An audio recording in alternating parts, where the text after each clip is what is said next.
Hey guys, thank you so much for hanging out with me and just deciding to spend a little bit of time on probably what is likely a busy day for you. So thank you so much. I am dog sitting my mother-in-law's poodle, that's Brady, that you may see walking around, and I have you propped up on an open window so hopefully you can hear some of the birds that are outside. It's absolutely gorgeous.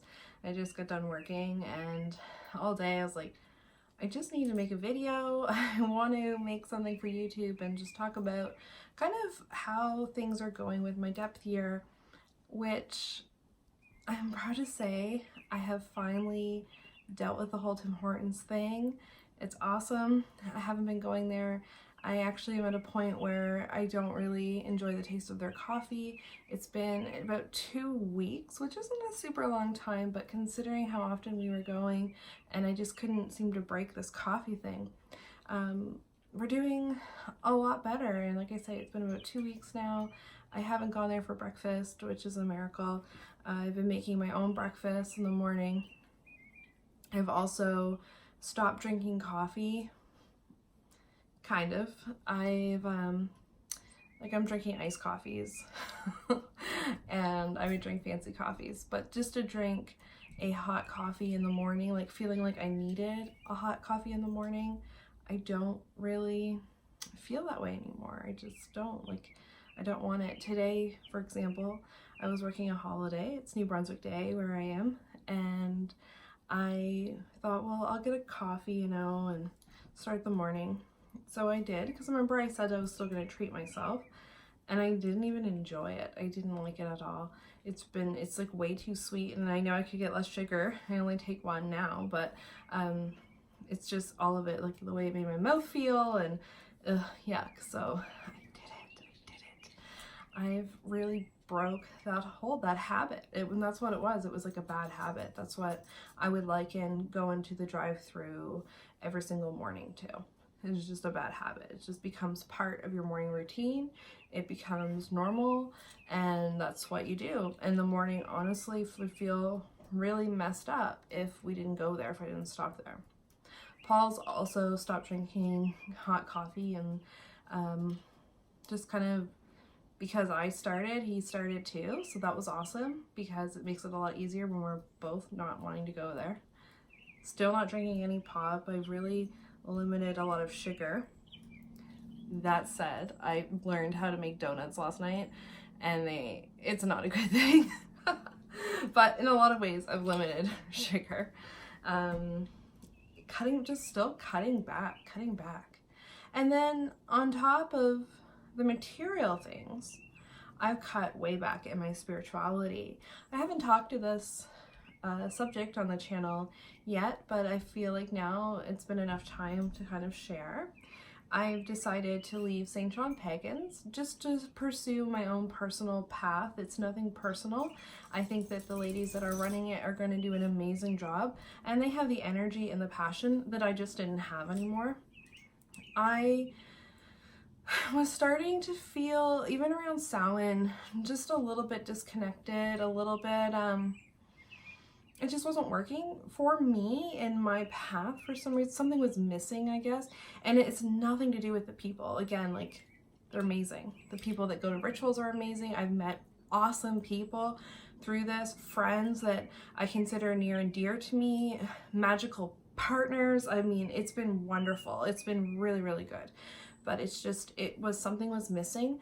And I think it was just, I don't want it to sound selfish, but just being able to do the ritual exactly how I want, and doing my own ritual and just expressing myself and working with my gods. That's been a big thing too. I just want to work with Nyx and Anubis and Lucifer, and recently kind of Poseidon. I mean, I dabble around. But yeah, just wanting to kind of take it and make it more personal. I find YouTube has been an awesome outlet for that, because with my channel, it's my channel.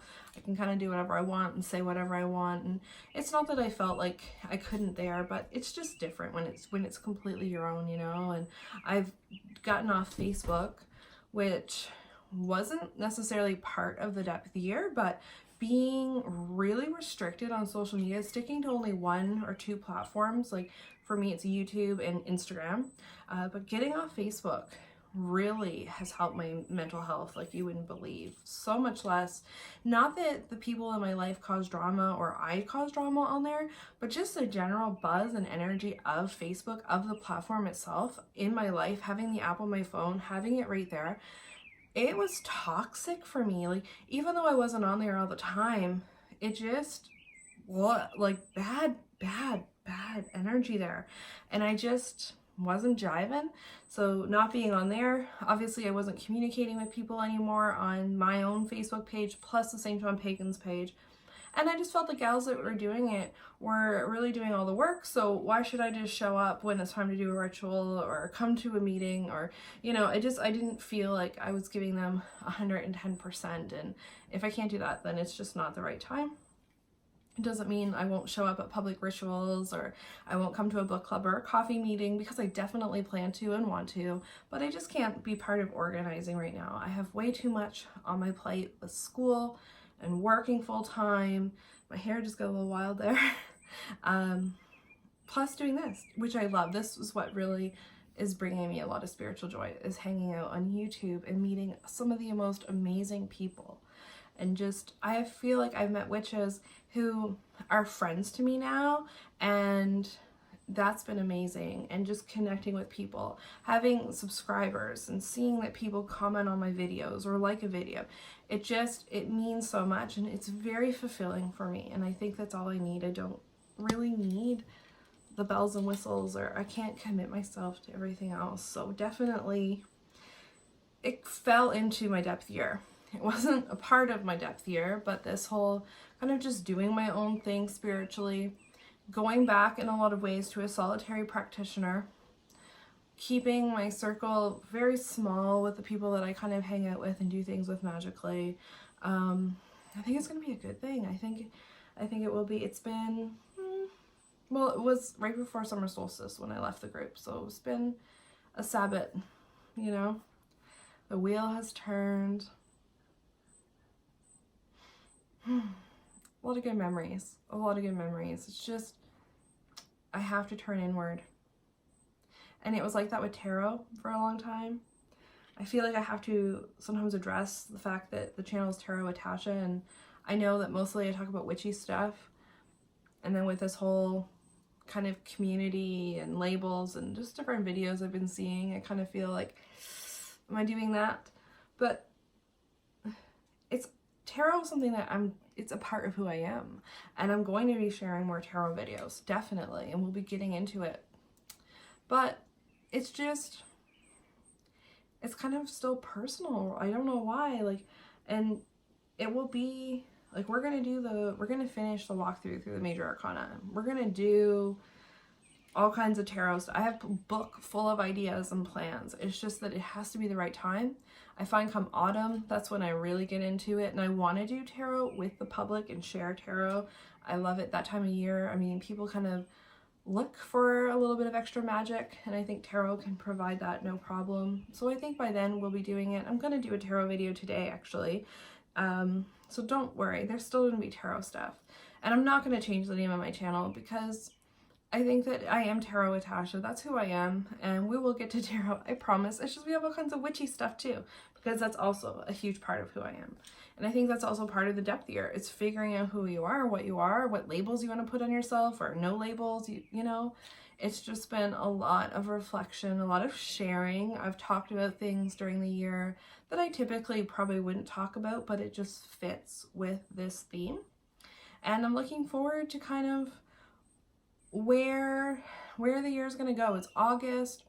We have a couple more months left. We're kind of getting into the waning time of the year. We've got 2 Sabbats left. It's just, I mean, maybe 3 if you count Yule, but I usually count it as the new year. But anyways, getting technical, getting lost in my daydreams. But you know what I mean. Couple more Sabbats to go, and then the year's over. And then what? That's something I've been thinking about. So I don't want to do this next year. Like, I don't want to I think I'm going to take what I've learned from the year, and that's going to naturally move over, but I'm not going to be so conscious, I don't think, next year. But I think that this year I'm forming good habits that next year it just won't be something I have to think about. But I'm glad I'm doing this, and I'm glad I'm sticking to it, and I'm glad that I've kept up with a lot of goals. I've struggled with some goals. I've been able to overcome some things, even if it's just been a couple weeks. I'm still pretty happy about that. And I'm looking forward to kind of what the rest of the year is going to bring. Anyways, I rambled enough. I think I've bored the dog to sleep, so I'm sure you're getting sleepy too. Thank you again just for being here, being my online friend, watching these videos, for the magic that you leave, the fact that you're on YouTube, the fact that whether you make videos or you don't, or you just come in and out, just thank you. Thank you for watching and just sharing witchcraft with me. Let's see if this remote's going to work, because it wasn't working when I tried to start, but here's hoping.